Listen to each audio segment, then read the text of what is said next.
মধ্যপ্রাচ্যকে অশান্ত করে রাখা ইসরায়েলের তাণ্ডব নিয়ে অবশেষে ঘুম ভেঙেছে সৌদি আরবের।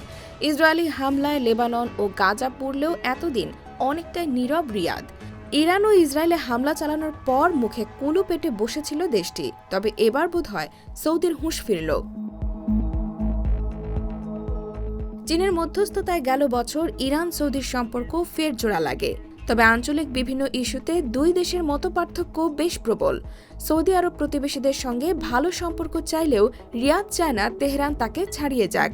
এজন্য তেহরান বিরোধী জোটেও রিয়াদকে দেখা গেছে বারবার।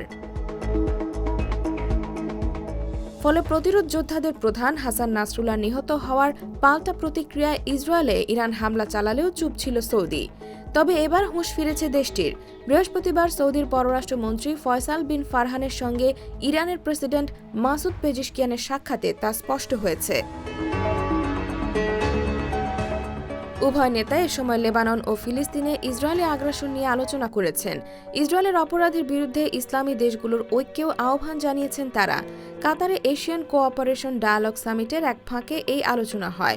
সম্মেলনে মুসলিম দেশগুলোর মধ্যে সম্পর্ক বাড়ানোর ব্যাপারে জোর দেন পেজিশকিয়ান।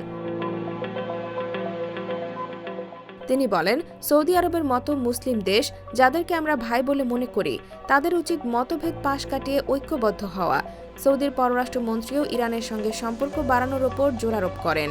ইসরায়েল পুরো অঞ্চলে যুদ্ধ ছড়িয়ে দেওয়ার পায়তারা করছে বলেও ইঙ্গিত দেন Faisal Bin Farhan. IBTV USA, New York.